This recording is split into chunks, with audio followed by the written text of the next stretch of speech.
Today, we will craft this sun pendant. Welcome to Soul Antique. I'm Jordy, and I'll be your guide, leading you through every step of the creation process. This piece requires a grooved stone. Let's take a look at an example of the first coil we'll be creating. This coil presents a slightly greater challenge compared to the previous pendant we worked on. If you haven't had the chance to watch the previous tutorial, I highly recommend viewing it first. You can find the link on the card at the upper right corner of the screen.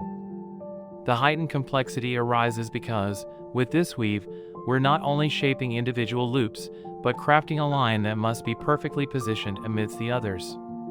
As we ascend with each new loop, instead of executing a full loop or two movements, we'll opt for a half loop or a single movement, similar to what we did when we arrived to the top of each mountain on the last tutorial. Upon reaching the valley, we forego a complete loop and instead create only a half loop, subsequently pulling the wire upward, once again targeting the pinnacle of the mountain.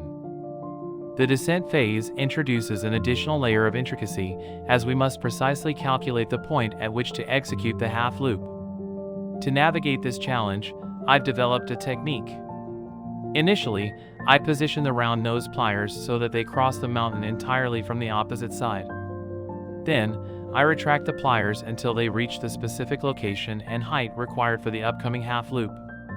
When working on this maneuver, it's important to consider not only the precise placement of the half loop but also the height of the pliers where the manipulation will occur. This dual consideration ensures a smooth execution of the descent process. When observing the piece from the side, you'll notice that it reaches a total height of 5 loops. Feel free to experiment with your own combination of loops to achieve the preferred shape. However, maintain focus from the beginning to the end of the coil. In this case, a mistake might necessitate starting the entire coil anew, so concentration is paramount.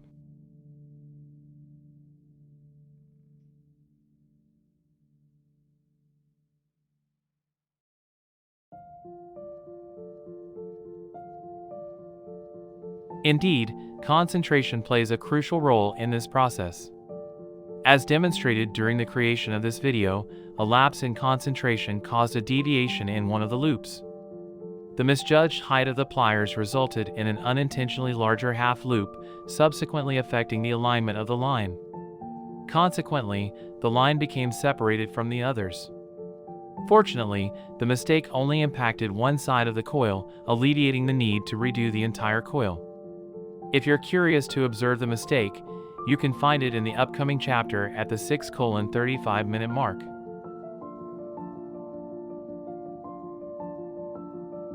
If you find this information valuable, I encourage you to share this video with your friends.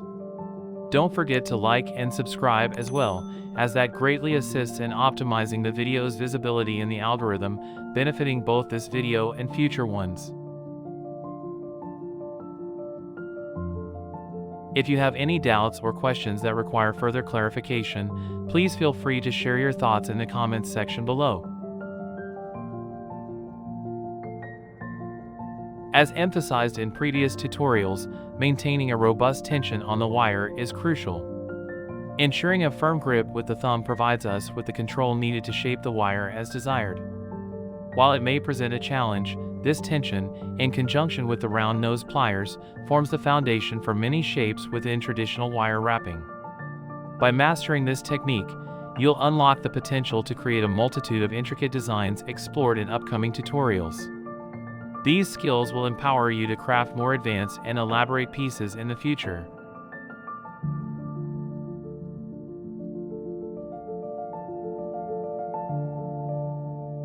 If you're curious about the type of pieces we'll be creating in the future, feel free to explore my personal gallery at www.soulanticx.com. The link can be found in the description below.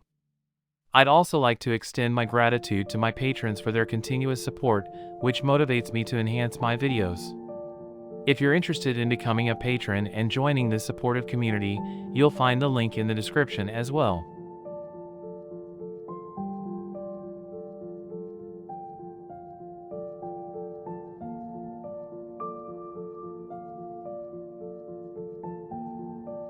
From here onward, the process primarily involves repetition.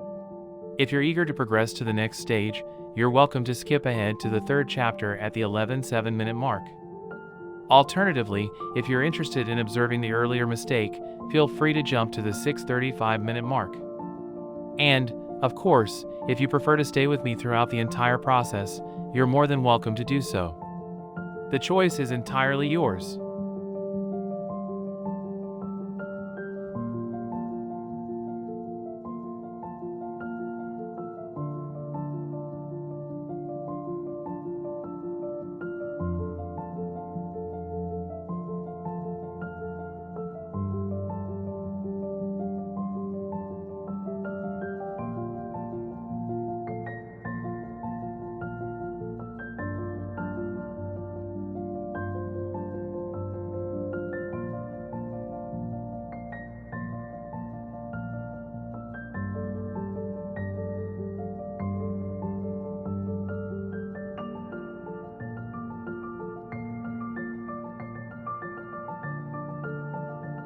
I'm on the verge of making a mistake here. It's a minor slip, a moment when my concentration momentarily wavered. Working in automatic mode, I neglected to verify the pliers' height, leading to a line that's now disconnected from the others. The silver lining in this situation is that the other side of the coil remained untouched. This means I can continue working on the coil rather than starting from scratch. Stay tuned to witness this process unfold in the next few moments.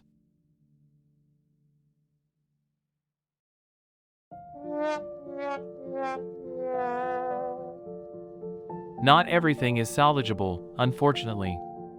There are instances where you have to release the wire and begin anew. This is a central challenge with this technique. While it does offer swifter progress compared to modern wire wrapping, making a mistake can sometimes leave you without an option to rectify it, necessitating the repetition of the entire piece. In this particular situation, I'm fortunate. The rear section of the coil has remained error-free, allowing me to salvage the coil and continue using it. This experience highlights both the advantages and potential pitfalls of this approach.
Learning how to cut wire using just the round nose pliers is an essential skill in traditional wire wrapping techniques.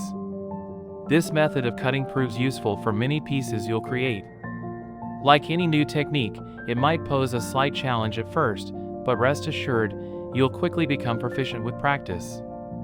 To get started, take a piece of wire and grip it with your thumb at around 1 or 2 centimeters, approximately half an inch. Position your pliers and close them with a moderate amount of pressure, similar to cutting pliers. Now, initiate an up and down movement with the held wire, ensuring you maintain a secure grip. With a bit of practice, you'll notice the wire being cut cleanly and precisely. If you encounter any difficulties, don't hesitate to leave a comment. I'm here to help explain the process in detail or even create a dedicated video on this topic if needed.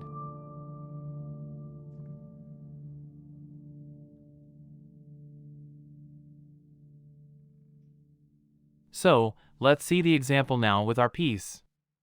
I hold it strongly, then I do this movement up and down. And like this, the piece it's cut. And here we have it. Now let's cut the second wire. We're gonna cut 1 palm of wire, or like 8 inches of wire, and we will use the same technique. You can use normal cutting pliers or this new technique that you just learned. Take the second wire and thread it through the first loop of the original wire.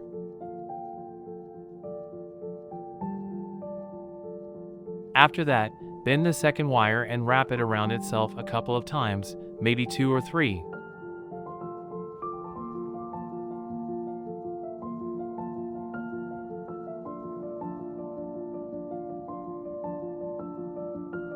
Then, check to see if the loop you've created is big enough to hold the stone securely. To make sure the stone stays put, use flat pliers without teeth to gently twist the second wire. This is important, but don't pull too hard or the wire might break. Surprisingly, this happens quite often, so keep an eye out. One thing I haven't shown in the video is that if I notice a knot getting too big along the wire, I might loosen it a bit. The knot closer to the bottom is the one that matters the most in this case. Once we're confident the stone is securely in place, it's time to move on to the third wire. This wire is smaller in size. I usually work directly from the roll, so I can't provide an exact length. Using the round nose pliers, I create around 6 or 7 loops. Here's a tip: when I finish making the loops, the starting point of the wire should be on the back part of the loop. On the front part of the loop, I leave about 1 centimeter or slightly less than half an inch of wire. To shape the spiral, employ flat pliers. Softly curve the wire's end, striving for a smaller bend. This will serve as the spiral's center. Remember, the smaller the bend, the more circular the spiral will appear. Hold the wire with your thumb as a base and slowly coil it, clutching half of the spiral with the pliers. It's important to take your time and advance gradually, moving only a fraction of the spiral with each movement. When I have the chance, I like to give the piece a polished appearance by utilizing a hammer and an anvil. I've noticed that flattening most of my spirals using this technique yields a more refined and appealing outcome. Gently pull the coil downward until the spiral is centered just above the central stone. Now, let's take one of the wires and move it backwards. We'll use cutting pliers to trim this wire, as it's a bit tricky to cut it using the other method due to the challenging grip. Then, using flat pliers, we'll create another spiral. This one might be a bit more challenging since it's harder to hold in place.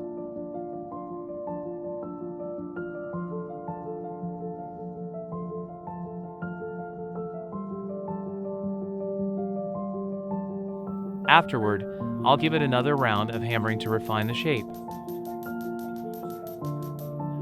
Towards the end, I'll gently bend the spiral using flat pliers without teeth.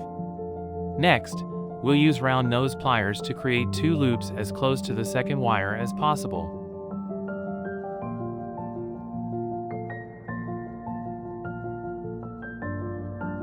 To ensure they're well positioned, I'll slightly adjust the pliers backward.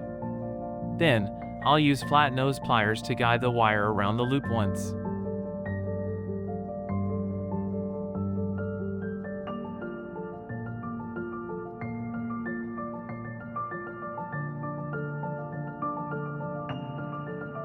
A quick cut with cutting pliers is followed by pressing the wire inside to prevent scratching. Finally, I'll use the round nose pliers again to align the loops perfectly. And there you have it, our pendant is now complete. If you find this information valuable, please consider sharing this video with your friends, liking it, and subscribing. A special thank you goes out to my patrons who motivate me to enhance my content. If you're interested in joining them, you can find the link in the description.